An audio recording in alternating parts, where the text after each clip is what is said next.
آج جو سوا پارہ تلاوت کیا گیا ہے اس میں پوری سورۃ الانفال اور سورہ توبہ کا ابتدائی حصہ پڑھا گیا۔ اس سوا پارے میں خلاصے کے طور پہ 7 باتیں اہم ہیں۔ پہلی بات جو سورۃ الانفال میں ہے، اللہ پاک نے ان اموال میں اور ان معاملات میں جس کا تعلق اجتماعی امور سے ہو، جس کے ساتھ بہت سارے لوگوں کا حق جڑا ہوا ہو، اجتماعی مال ہو، اس بارے میں سخت احتیاط کی تنبیہ فرمائی۔ اس لیے کہ ایک مسلمان ہونے کی حیثیت سے ویسے بھی ہم اس بات کے مکلف اور پابند ہیں کہ ہم کسی ایک فرد کے مال میں بھی حق تلفی زیادتی نہ کریں۔ مشکل ہے، بوجھ ہے، قیامت کی آخرت کی پکڑ ہے۔ پھر ایسی چیز جس میں ایک بندے کا حق نہیں بلکہ بیسیوں کا، سینکڑوں کا، ہزاروں کا، لاکھوں کا حق جڑا ہوا ہے، اور میں اس پہ ذمہ دار ہوں، مسئول ہوں، تو اب مجھے احتیاط بہت زیادہ کرنی، اس لیے کہ اس معاملے میں اگر میں نے بے احتیاطی کی تو اب مجھے پکڑنے والے اور قیامت کے دن میرا گریبان پکڑنے والے یعنی اللہ کے سامنے مجھ پر اپنا حق پیش کرنے والے وہ اتنے زیادہ افراد ہوں۔ پھر کیا کریں گے؟ انسان تو ایک بندے کا جواب نہیں دے سکتا، زیادہ کا کیسے دے گا؟ تو سورۃ الانفال میں اللہ پاک نے اس اجتماعی اموال میں احتیاط کی تلقین کی، اور یہ واقعہ ہر سال عرض ہوتا ہے کہ غزوات میں جب مسلمان کامیاب ہوتے اور کافروں سے جو مال چھین کے قبضے میں لیا جاتا اس کو مال غنیمت کہتے ہیں۔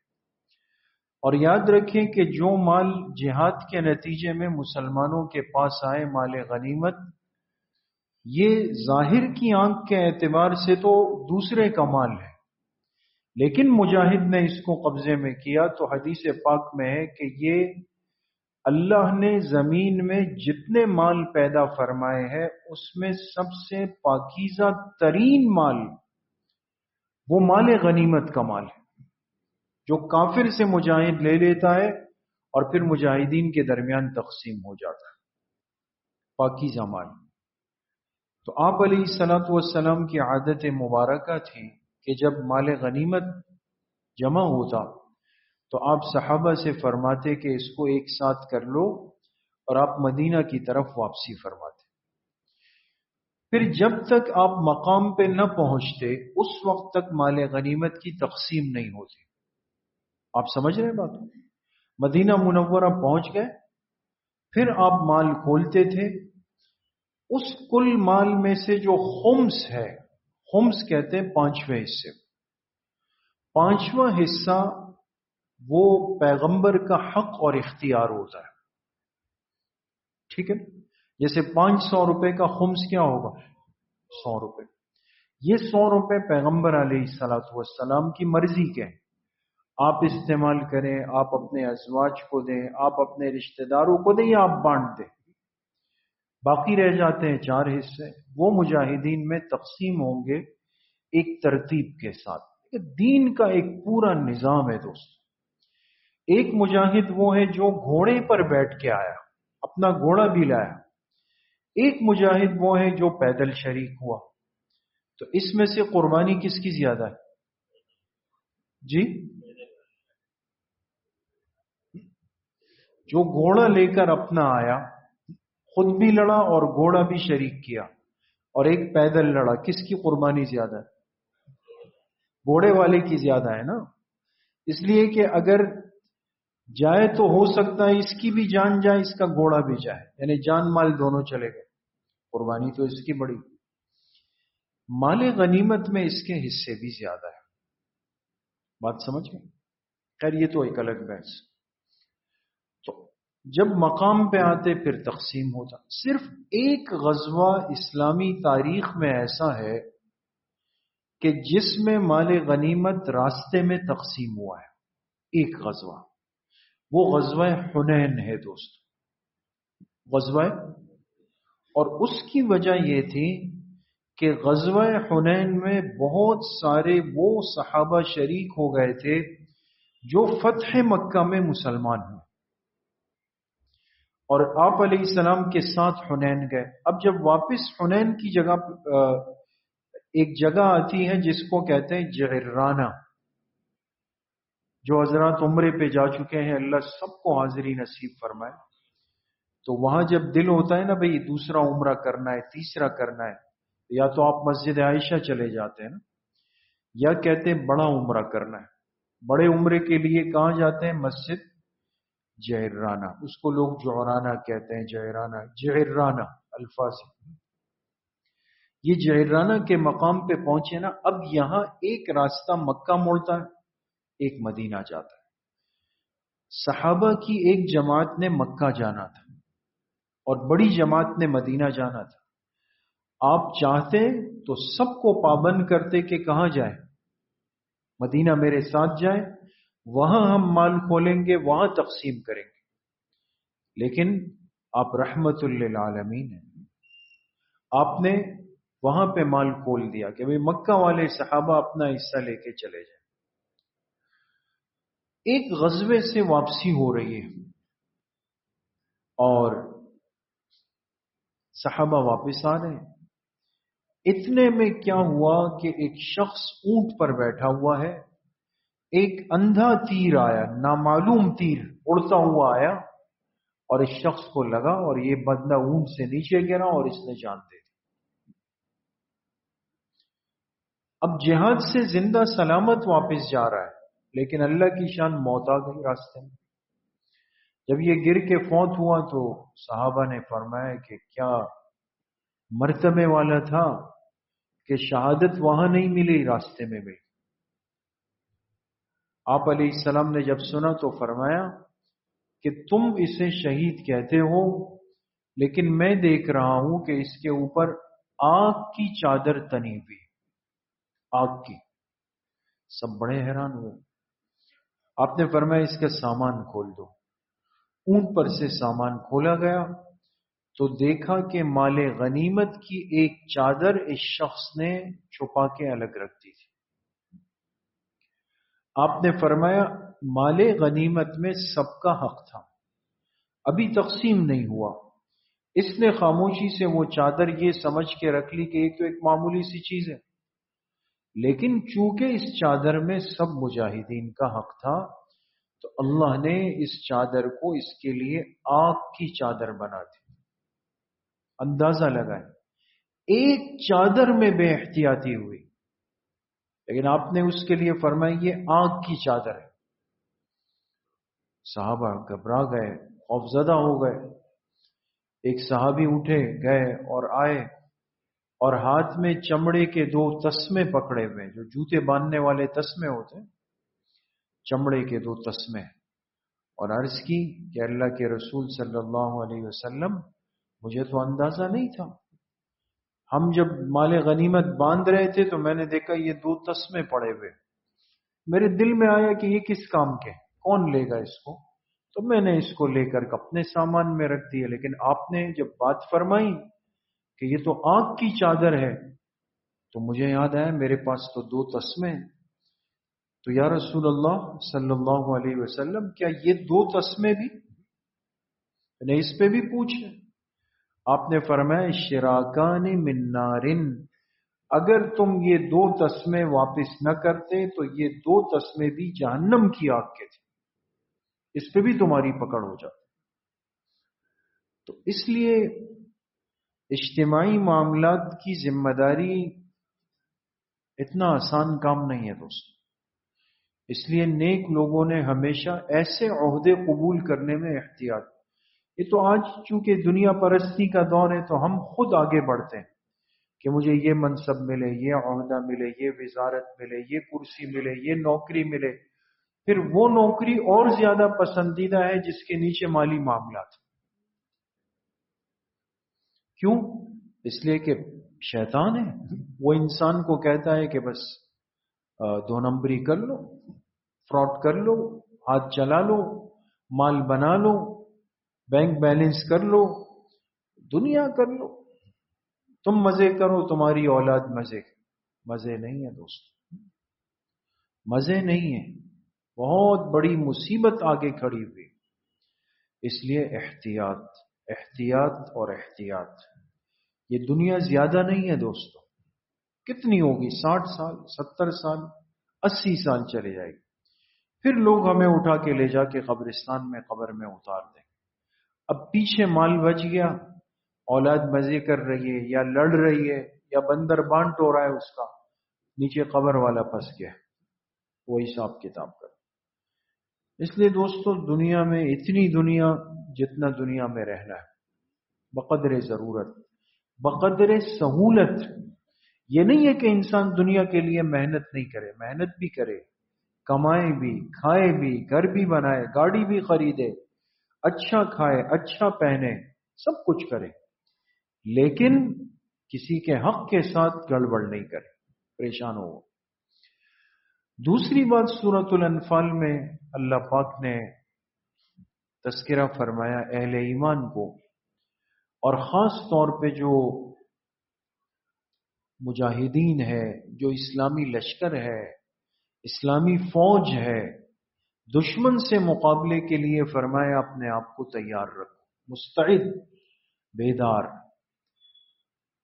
جسمانی اعتبار سے بھی، افرادی اعتبار سے بھی، روحانی اعتبار سے۔ دیکھیں 3 ذمہ داریاں ایک مسلمان کی بنتی ہیں۔ ایک ذمہ داری ہے کہ یہ اپنی جسمانی طاقت کو مضبوط رکھے۔ بھائی دشمن سے لڑنے کے لیے طاقت چاہیے یا نہیں چاہیے؟ چاہیے نا۔ یہ تو نہیں ہے کہ جانا ہے اور پٹنا ہے، یہ تو نہیں ہو سکتا۔ مجاہد تو وہ ہوگا جو جہاد کی تیاری کرے گا۔ اور ایک ہوتی ہے افرادی طاقت، عقل بھی کہتی ہے، قرآن بھی کہتا ہے، شریعت بھی کہتی ہے، آپ نے دشمن کا مقابلہ کرنا ہے، اپنی افرادی جماعت طاقت تیار کرنی۔ ٹھیک ہے، ایمان کی وجہ سے اللہ پاک نے یہ ترتیب بنائی کہ ایک ایک مجاہد جو ہے وہ 10 کافروں پہ بھاری ہو جائے گا، لیکن یہ تو نہیں ہے کہ انسان 5 افراد ہیں اور وہ کہے کہ جی میں 5000 سے جا کے لڑ رہا ہوں، یہ نہیں ہو سکتا۔ افرادی طاقت، پھر ان دونوں کے ساتھ روحانی طاقت۔ آپ کے پاس ہتھیار بھی ہے، جسم بھی بنایا، افراد بھی بنائے، لیکن اللہ پر یقین نہیں، اللہ سے تعلق نہیں، اللہ سے مانگ کر نہیں گئے تو کوئی فائدہ نہیں۔ یہ سب چیزیں تو اللہ کے حکم کے تابع ہیں۔ تیسری بات جو سورۃ الانفال میں ہے، اللہ تعالیٰ نے تذکرہ فرمایا حضرت صحابہ کی جماعت میں ایک صحابی ہے، ایک شخصیت ہے جن کو عمر ابن خطاب کہا جاتا ہے رضی اللہ عنہ۔ اس امت کے کون سے نمبر کے خلیفہ ہیں؟ جی دوسرے نمبر کے۔ کس نمبر کے؟ اور پہلے نمبر کے خلیفہ کون ہے؟ حضرت ابو بکر صدیق رضی۔ اپنے عقائد کو اور ضروریات دین کو یاد بھی رکھیں اور مضبوطی کے ساتھ بتا بھی دیا کریں، کمزوری اپنے اندر نہیں رکھیں۔ آج باطل اپنے باطل طریقوں کو بیان کرتا ہے تو نہیں شرماتا، ہم شرماتے ہیں، یاد بھی نہیں کرتے، یاد ہو تو بتاتے ہوئے جھجک بھی ہوتی ہے، بھئی کیوں شرما رہے؟ خلافت کے پہلے نمبر کے منصب پر بیٹھنے والی شخصیت حضرت ابو بکر رضی، دوسری شخصیت حضرت عمر رضی اللہ۔ اللہ نے اس شخصیت کو ایک بڑی شان دی۔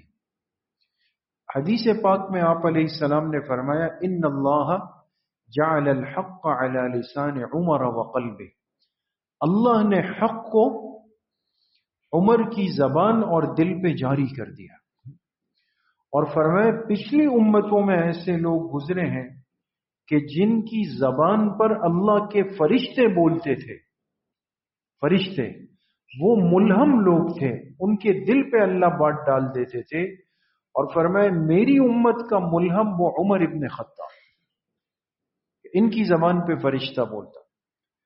بات کہہ دیتے تھے، رائے دے دیتے تھے، اللہ پاک اس کو وحی بنا دیتے۔ غزوہ بدر کے قیدیوں سے متعلق مشورہ چل رہا تھا۔ 70 کفار کے بڑے بڑے سردار قیدی بنا کر آئے بدر میں۔ اب ان کا کیا کریں؟ چونکہ اپنے لوگ بھی تھے، رشتہ دار بھی تھے، عزیز بھی تھے، اور اس میں ظالم سردار بھی تھے۔ اب کیا کریں؟ مشورہ ہوا، بڑے صحابہ بیٹھ گئے، تقریباً سب نے رائے دی کہ ان سے فدیہ لیں اور ان کو چھوڑ دیں، فدیہ لے کے چھوڑ دیں۔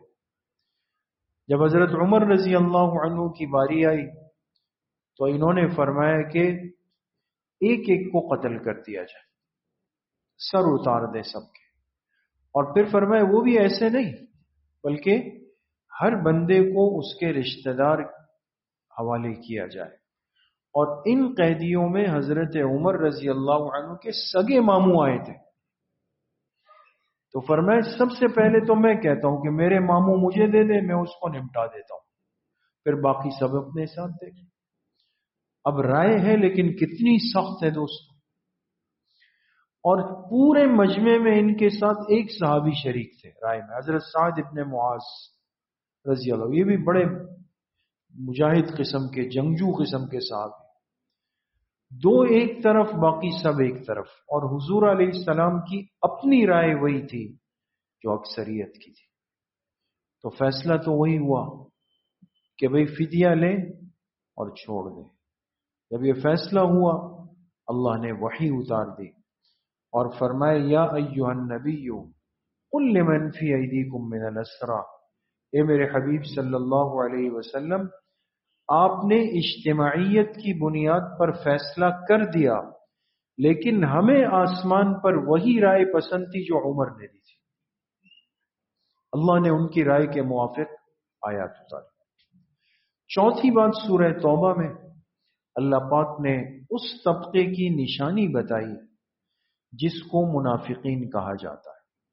دیکھیں سورۃ البقرہ جب ہم نے شروع کی، آج الحمدللہ 10 پارے ہو گئے، اللہ عافیت سے مکمل فرمائے۔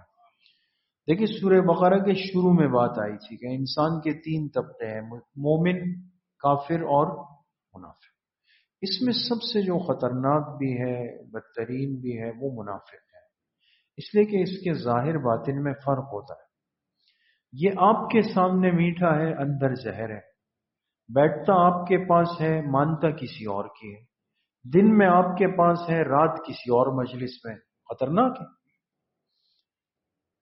اب یہ منافق خطرناک ہے، سب سے زیادہ دین اسلام کو نقصان پہنچانے کا سلسلہ آج تک منافقین نے کیا، ہر زمانے میں۔ لیکن اب ان کی کوئی پہچان نہیں، علامت نہیں، پتہ کیسے چلے گا؟ سورہ توبہ میں اللہ پاک نے ان کی ایک پہچان بتائی، اور وہ پہچان کیا فرمائی کہ جب مشکل وقت آئے، مشقت کی گھڑی آئے، جہاد کا تقاضا ہو جائے، نکلنے کا مطالبہ ہو جائے کہ چلو بھائی جانا ہے، اب دیکھو آپ کی صفوں میں کس کے پیر پیچھے نکلنے تھے، کون بہانے بناتا ہے۔ اچھے وقتوں کے ساتھی تو سب ہے نا دوست۔ ابھی اگر دسترخوان لگ جائے ابھی، اور گرم گرم بریانیاں، تو سب سے پہلے میں جا کے بیٹھوں گا، اس لیے کہ دسترخوان ہے، بھوک بھی لگی ہے، اور تراویح بھی پڑھی ہے، اور وہ بھی 1.25 گھنٹے میں پڑھ، تو اس کے لیے تو سب جائیں گے نا، بیٹھیں گے۔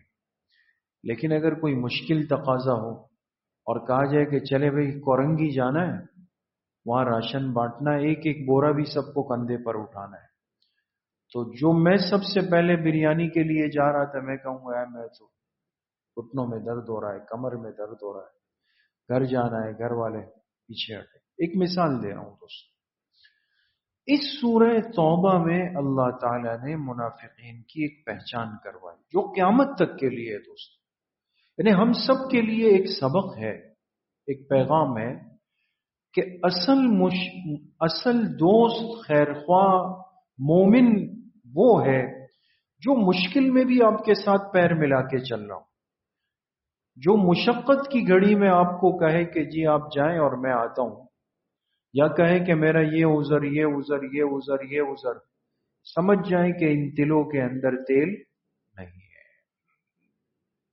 پانچویں بات سورہ توبہ میں اللہ تعالی نے اموال کو تقسیم کرنے کے مصارف ذکر کیے۔ انسان اپنے مال کی زکوٰۃ نکالتا ہے نا دوست، ابھی رمضان ہے، تقریباً مسلمان اپنے زکوٰۃ کی ترتیب بنا رہے ہوں۔ یہ زکوٰۃ ایک فریضہ ہے، ایک ذمہ داری ہے، ایک کام ہے۔ اس کو جان چھڑانے کے انداز میں نہیں کرنا کہ انسان جہاں جائے بس وہاں پر دے دیا، یا جہاں لگا کہ جی بھئی یہاں دے دیتے ہیں، یہاں اچھا بورڈ لگا ہوا ہے، اچھی تشہیر ہے، اچھی ایڈورٹائزنگ ہے، تو چلو بھئی وہاں مجمع، چلو بھئی وہاں دے دیتے۔ یہ نہیں دیکھا کہ بھئی وہ بندہ اس کام کا مستحق ہے بھی یا نہیں ہے، زکوٰۃ تماشا تو نہیں ہے۔ مصارف زکوٰۃ ذکر کی، کس کو دینا ہے، کتنا دینا ہے، کس انداز سے دینا ہے۔ پھر جو نہ دے، اپنے مال کو ذخیرہ کر رہا ہے، جمع کر رہا ہے، ذخیرہ کر رہا ہے، جمع کر رہا ہے، اس کے لیے وعید فرمائی، فَتُقْوَى بِهَا جِبَاهُهُمْ وَجُنُوبُهُمْ وَظُهُورُهُمْ، یہ جتنا مال ہے یہ سونا چاندی ہے، فرمایا اس کو ایک شکل دے دی جائے گی تختی کی، اور پھر اس کو لایا جائے گا، اور اس زکوٰۃ نہ دینے والے کی پیشانی کو، اس کے کمر کو، اس کے پہلو کو، تین اعضاء ذکر کی، تین اعضاء۔ کیوں؟ مفسرین نے فرمایا اس کی وجہ یہ کہ جب اس کے پاس کوئی مستحق آتا ہے تو اگر انسان مال کی حرص میں مبتلا ہوتا ہے تو پہلے اس کی پیشانی پہ بل آتا ہے، برا لگتا ہے اس کو، پھر یہ اس سے ایسے پہلو پھیر لیتا ہے کہ یار یہ کیا مصیبت مجھ سے بات ہوئی، پھر اس کو پیٹھ دکھا کے روانہ ہو جاتا ہے۔ تو فرمایا یہ مال تختوں کی شکل میں آگ میں گرم کیا جائے گا، پھر اس کی پیشانی کو، اس کے پہلو کو، اس کے کمر کو داغ دیا جائے گا۔ چھٹی بات سورہ توبہ میں اللہ پاک نے ایسی دو شخصیات کا ذکر کیا کہ جن کا تعلق، جن کی محبت، جن کی معیت، جن کی رفاقت، جن کا عشق اس کائنات کے اندر مثالی ہے۔ دنیا میں بہت دوست آئے ہوں گے، بہت رفیق آئے ہوں گے، بہت محبت کے دعوے دار پیدا ہوئے ہوں گے، اور ہوں گے، سچے ہوں گے، لیکن ایک معیت اور محبت اور رفاقت ایسی ہے جس کو قرآن نے کہا کہ واقعی وہ سچا عاشق تھا، سچا دوست تھا، جو میرے پیغمبر کے ساتھ غار کی تاریکی میں موجود تھا۔ اس دوست کا نام کیا ہے؟ حضرت ابو بکر سے۔ کیا شان ہے دوست! اللہ فرما رہے ہیں کہ یہ میرے محبوب کے دوست ہے۔ اذ یقول لصاحبہ لا تحزن ان اللہ معنا، جب وہ دونوں غار میں گئے، دشمن پیچھے لگا ہوا، دوست پریشان ہے کہ کہیں پیغمبر کو نقصان نہ پہنچ جائے، پیغمبر نے اپنے دوست سے کہا لا تحزن، ابو بکر غم نہیں کرنا، غم نہیں کرو۔ کیوں؟ ان اللہ معنا، ان اللہ معنا۔ دوستو ایک نقطہ دے رہا ہوں، اس لیے آپ لوگوں سے بلوا رہا ہوں۔ اللہ نے فرمایا ان اللہ معنا۔ اب پیچھے چلے جائیں، ہم پڑھ کے آئے ہیں، موسیٰ علیہ السلام کے ساتھ بنی اسرائیل گئے تھے۔ بنی اسرائیل ان کی امت ہے، اور موسیٰ علیہ السلام ان کی جان چھڑا رہے تھے فرعون سے۔ فرعون نے غلام بنایا تھا، موسیٰ علیہ السلام گئے، اس غلامی سے ان کو نکال کے لے گئے۔ تو بھائی موسیٰ علیہ السلام کا احسان تھا یا نہیں تھا؟ احسان تھا نا، کہ اتنے بڑے بدماش ظالم سے ان کو چھڑا کے لے جا رہے۔ لیکن وہ ناقدرے لوگ تھے، بے قدرے لوگ تھے، ان کی محبت سچی نہیں تھی، اپنے خیر خواہ کو نہیں پہچان سکے. جہاں تھوڑی سی تکلیف آئی، آگے دریا، پیچھے فرعون کا لشکر، تو ان کو کیا لگا کہ تو ہم مارے گئے، پھنس گئے. فوراً موسیٰ علیہ السلام سے کیا کہا؟ تم نے ہمیں مروا دیا، پھنسا دیا. تو وہاں اللہ نے وحی بھیجی کہ ان سے کہہ دو ان معی ربی، ان معی ربی. یہاں جب بات ابو بکر رضی اللہ عنہ کی تھی تو اللہ نے فرمایا ان اللہ معنا. وہاں پر ہے معیہ، چونکہ ساتھی پکے نہیں ہیں بنی اسرائیل، وہ پکے نہیں ہیں، وہ اتنے وفادار نہیں ہیں، تو وہاں موسیٰ علیہ السلام اکیلے. فرمایا تم غم نہیں کرو، ان معی ربی سیہدین، میرا رب میرے ساتھ ہے. موسیٰ علیہ السلام کہہ رہے میرا رب میرے ساتھ ہے، وہ مجھے ضرور راستہ دے گا. یہاں غار کا ساتھی پکا ہے، ساتھی سچا ہے، ساتھی مخلص ہے، ساتھی وفادار ہے، ساتھی جانثار ہے، جان دینے والا ہے. یہاں جو وحی اتری اس کا انداز الگ ہے دوست. فرمایا ان اللہ معنا، ابو بکر غم نہیں کرنا، اللہ ہم دونوں کے ساتھ ہے، میرے ساتھ بھی ہے اور آپ کے ساتھ بھی. یہ سچا عاشق ہے جس کا تذکرہ ہوا. 7ویں اور آخری بات سورہ توبہ میں اللہ نے منع کیا اپنے حبیب صلی اللہ علیہ وسلم کو آپ کسی کافر کے لیے، کسی منافق کے لیے مغفرت کی دعا بھی نہیں کریں گے اور کسی کافر منافق کی نماز جنازہ بھی نہیں پڑھیں گے. اب یہ حکم قیامت تک نافذ ہو گیا دوست. مسئلہ بھی سمجھ لیں، ہم جس ماحول میں رہتے ہیں، ہماری دوستی ہے، تعلق ہے، کاروباری پارٹنر ہے، کلاس فیلو ہے، بچپن کے دوست ہیں، کرسچن بھی ہوتے ہیں، ہندو بھی ہوتے ہیں، پارسی بھی ہوتے ہیں، اسکولوں میں ہم پڑھتے ہیں ساتھ، بہت سارے ہوتے ہیں. اس طرح چل رہا ہے. یا جس علاقے میں رہتے ہیں وہاں ہمارے ساتھ کبھی کرسچن برادری ہوتی ہے، کبھی ہندو ہوتے ہیں، کبھی کون ہوتا ہے، کبھی کون ہوتا ہے. تو اب ظاہر سی بات ہے کہ غمی خوشی ان کے ساتھ بھی جڑیں گی. آپ کو پتا چلا کہ آپ کے جو وہ کرسچن دوست تھے ان کے والد فوت ہو گئے، ان کی والدہ فوت ہو گئی. اب مسئلہ آتا ہے کہ جی کیا کریں. قرآن نے رہنمائی کی اور اللہ نے اپنے پیغمبر علیہ السلام کو منع کیا.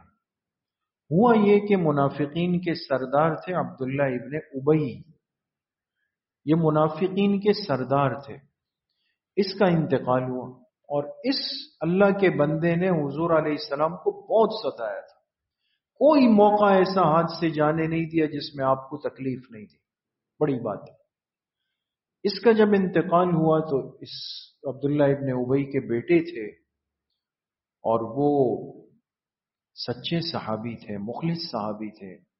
وہ حضور کی خدمت میں آئے اور آ کے آپ سے کہا کہ میرے والد فوت ہوئے، مجھے پتا ہے، لیکن آپ شفقت فرما دیں اور ان کی نماز جنازہ پڑھا دیں. اس کی برکت سے امید ہے کہ اللہ میرے والد کے ساتھ رحم کا معاملہ کرے. تھی تو اولاد نا، غم تو تھا باپ کا. اب آپ علیہ السلام کشمکش میں آ گئے، کیا کریں. اس عبداللہ ابن ابی نے ایک احسان کیا تھا ایک موقع پر، ایک احسان، وہ ابھی آپ کو یاد آ جائے گا. ابھی غزوہ بدر کی قیدیوں کی بات ہوئی نا دوستو، کتنے قیدی آئے تھے؟ 70 قیدی. ان 70 قیدیوں میں اس وقت حضور علیہ السلام کے چچا بھی پکڑ کے لائے گئے جن کا نام تھا حضرت عباس رضی اللہ عنہ. بعد میں تو صحابی ہوئے، اس وقت نہیں تھے. جب یہ 70 قیدی پکڑ کے لائے گئے تو دستور کے موافق ان کو باندھا ہوا تھا کہ کوئی نقصان نہ پہنچا دے. جب رات ہوئی تو آپ نے فرمایا سب کی رسیاں کھول دو، اور آپ نے جب دیکھا تو سب کے کپڑے مٹی سے اٹے ہوئے، پھٹے ہوئے. ظاہر سی بات ہے کہ مبارک دین کی الگ شان ہے، اس میں ظلم نہیں. آپ نے فرمایا بھائی جو 70 قیدیوں کو اپنے اپنے حصے کا لباس پہنا دو تاکہ یہ صاف ستھرے ہو جائیں کہ کپڑے ایسے. ہر ایک گیا اپنا اپنا کرتا لایا. اب حضرت عباس رضی اللہ عنہ بڑے قداور شخص تھے. ہوتے نا بعض لوگ قد لمبا جسم مضبوط، تو حسین و جمیل اس لیے کہ تھے تو حضور کے چچا تھے، اہل بیت میں سے تھے. بڑا قد، بھاری جسم. اب جو لباس پہن رہے وہ پھنستا ہے، نہیں جا رہا. تو عبداللہ بن ابئی جو تھا یہ بھی بڑے ڈیل ڈول والا تھا. اس نے اپنا کرتا اتارا. حضور علیہ السلام کے چچا نے جب پہنا تو وہ بالکل برابر آ گیا. حضور کے چچا کو بدر کے موقع پر اس نے کرتا دیا تھا، اور رحمت کائنات ذات کو وہ احسان یاد تھا کہ اس نے میرے چچا کے ساتھ یہ معاملہ. تو جب اس کا انتقال ہوا تو آپ نے وہ معاملہ دنیا میں نمٹانا چاہا، ختم ہو. ایک تو آپ نے اپنی چادر مبارک تھی جس میں نبوت سے لگی ہوئی چادر، آپ نے ان کے بیٹے کو دی، فرمایا جا کے اپنے باپ کے کفن میں شامل کر دو تاکہ یہ معاملہ اس کا یہیں پہ ختم ہو جائے. اور پھر آپ نے فرمایا میں آتا ہوں نماز جنازہ پڑھانا. آپ تشریف لے جا رہے، راستے میں حضرت عمر رضی اللہ عنہ آ گئے. فرمایا اللہ کے رسول صلی اللہ علیہ وسلم آپ کیا کر رہے ہیں؟ یہ تو کل کو منافق کہیں گے کہ تمہارے پیغمبر نے نماز جنازہ اسی لیے پڑھائی کہ ہم لوگ صحیح ہیں. دیکھیں اس سے کتنی نقطے کی بات سامنے آئی کہ بعض چیزیں وہ دلیل بنتی ہے، بعض چیزیں دلیل ہوتی ہیں. بڑوں کو ہر معاملے میں احتیاط کرنی پڑتی ہے دوست. تو حضور علیہ السلام نے فرمایا نہیں، چونکہ اللہ نے مجھے صراحت کے ساتھ منع نہیں فرمایا، میں پڑھا دیتا ہوں. آپ گئے، نماز جنازہ پڑھا دی. یہاں پڑھا کے فارغ ہوئے، یہاں وحی اتری وَلَا تُصَلِّ عَلَىٰ أَحَدٍ مِّنْهُمْ مَاتَ أَبَدًا وَلَا تَقُمْ عَلَىٰ قَبْرِهِ. آئندہ آپ کسی کافر منافق کی نماز جنازہ نہیں پڑھائیں گے. وہ دروازہ تو اللہ تعالیٰ نے ہمیشہ کے لیے بند کر دیا. ختم. کسی کافر کے لیے دعائیں مغفرت نہیں ہو سکتی. سمجھ میں آ گئی؟ کسی کافر کی نماز جنازہ میں شرکت نہیں ہو سکتی. کسی کافر کی قبر پہ کھڑے ہو کر کے دعا یا ایصال ثواب نہیں کر سکتے. یہ چیزیں بند ہے دوست. لیکن میں نے آپ سے ایک مسئلے کی بات عرض کی.